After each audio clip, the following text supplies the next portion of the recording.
Several things that come to mind, and I want to try to again get us back onto the pyramid of knowledge, the base of knowledge, and all that. Hands at 9 and 3. Okay, try to drive with your hands at 9 and 3. Two things. Those of you that were with me this morning knew that. One is airbag deployment. Okay, if you're on the highway, your hands are at 9 and 3. Your airbag will deploy properly, hit your chest. All right. If your hands are at 10 and 2, or they're crossed over, or one hand's in the center of the steering wheel on the highway, the airbag will hit your arm.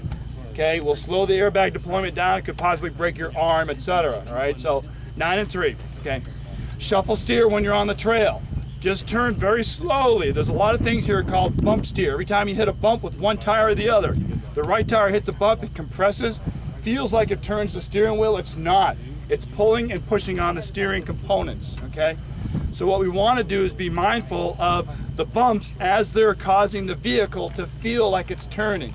So hold the wheel straight when you go into the moguls. There's a few of them up and around here, okay? That means that the right tire is in the air, the left tire is in the air, the other two are down on the ground, okay? That's called moguls or articulation. You have cross-axle articulation, okay? The Range Rover Sports, the LR3s, I think the rest are all discos and all that. They work off an independent suspension, so they handle a little bit differently. They tend to feel more flat in the bumpy terrain, whereas all the solid axle vehicles, which are the discos, the early discos and the Defenders and all that, and the Range Rovers, they have solid axles. They have more feel in the bumps, okay? So a lot of that's attributed to the suspension design and steering design, okay? So when you're going through those moguls, try not to do one of these going through it. Because if you turn right, it moves forward 4 feet, turn left. Moves forward 4 feet, turn right, okay? If you hold the wheel straight, right where it says Land Rover, all right, that's your center steering. The tires are going straight. Hold it. Resist the urge to turn the wheel or let the terrain turn you. Hold the steering wheel. Let the car waller through, and it'll just go right straight through. Now, yes, you do have to control the vehicle a little bit, all right? You've got to steer, okay? It's like a boat. You can't make it turn quickly. You just have to kind of go this way. So do be aware that you are in control of the vehicle. Don't let the terrain be in control of you, okay? Reference your throttle foot.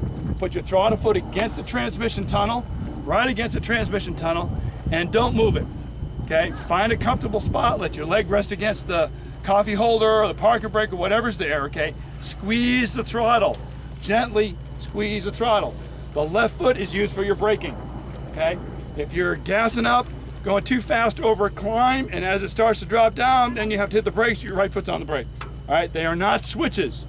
They are gentle devices to be used to control your vehicle, okay? It's not gas on, gas off, brake on, brake off. That's city driving, okay? Out here, we want off-road driving, which will make you a better city driver, trust me. So if you can, yeah, Brian, I hear you. If you can, throttle through it a little bit easily, okay? And if you want to slow the truck down as it starts to crest a hill, a little bit of left foot brake, you'll find that it'll give you a smoother transition of power for the vehicle, and you'll have a much easier time at it, okay? Those vehicles with electronic traction, okay, when you go through an obstacle, don't touch the brake, okay? So I just told you about left foot braking, all right? Because if you touch the brake, it will kind of defeat, not kind of, but it will defeat the electronic traction. Electronic traction works when your throttle is gassed up a little bit, right about 1,000 revolutions per minute. Look at that tach and you hold that throttle right at 1,000 revolutions per minute, hold it there, and the electronic traction is going to sense if one tire is spinning faster than the other three, and it'll try to slow that down by applying the brakes to that wheel. Okay, you might hear it go squeak, squeak a little bit, or clank, clank, all right? Then the other tires have to pick up the slack. What happens is differentials are made for turns. They're not made for going straight. We have one differential in the front, one differential in the rear, and because they're full-time four-wheel drive, we also have a center differential. So all of these things that are rotating, the tires and the axles and the drive shafts, they're all rotating at different speeds. So you need something to differentiate one speed from the other and allow the mechanics of the vehicle to be maintained and safely blah, blah, blah, okay? Started losing my track, right? Started going into deep BS pretty quick, all right? So what we want to do is if we can equalize resistance to each tire. All four tires have equal pressure on the ground, whether it's 1 inch of each tire or 2, or the whole tire, okay? Or if we can slow that wheel down from spinning so that all the brakes are applied equally, then we can generally get all 4 tires to move the vehicle forward for us, 4-wheel drive. Otherwise, it's 1 tire in the front, 1 tire in the back, it's gonna spin. Okay, generally speaking, there's other technicalities going on with that. So, electronic traction does it automatically for us, okay? Those with earlier Land Rovers, the Disco 1s and all that, you pretty much have to be a little bit better driver, okay, because you don't have those electronic traction devices. So you can left foot brake going through an obstacle. And that is basically where you have to use the left foot brake fairly hard to go through the obstacle. So you're kind of loading the whole drivetrain up. And as you come to the obstacle, hard left brake, okay, throttle through it. Don't release the brake because you want the brakes on. So you're kind of forcing the vehicle through the obstacle with the brakes on. What that does is it, again, equalizes resistance to all 4 tires, and you can drive the obstacle a bit easier, okay? Now, we're also going to tell you to turn the wheel back and forth, all right? Don't do one of these, okay? I'm turning, Billy, I'm turning. Okay, now, you got to whip that wheel back and forth, okay? What that does is that causes the front tires to kind of claw their way through the ruts, all right? And also, this tire is spinning, this tire is not. If you can turn it, this tire gets too much resistance. The differential says, oop, it's too hard to turn. Power's gonna go to the other wheel and it's gonna move you 1 inch forward, okay? And you can do that and it'll claw your way through there with good driving. Don't over throttle, don't hit it to 3,000 RPM real fast, 1,000 to 1,200 RPM is probably all you're gonna need. First gear for downhill, second or third gear for uphill, okay? Those of you that came up this hill in first gear, your engines were at about 3,000 RPMs, you still were working a little bit too slow, all right? So second gear at about 2,000 RPM is appropriate, all right? Don't be afraid to use third gear. So always think of it uphill, upshift, downhill, downshift.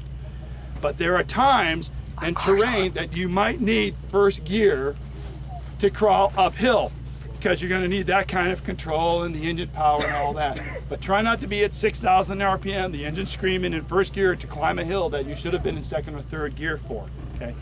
Use the engine so it optimally performs in the best horsepower curve, okay? So, if we're spotting, okay, when I tell you to come through an obstacle, all right, no sense of urgency, just come through it nice and easy, okay? Take your time, slow down, okay? Because you're going to be ramped up, it's kind of muddy here and there, and you go, oh my God, the tires are spinning and all that kind of stuff, all right? Just take your time. If you get stuck, we'll pull you out, all right? It's not the end of the world. It's kind of cool. Everybody gets a camera shot. You can get that, on the end of the string, one person pulls another, all right? So that's cool stuff. I'll get money, get on my knees, and get in front of your car, okay? Just don't run me over, okay?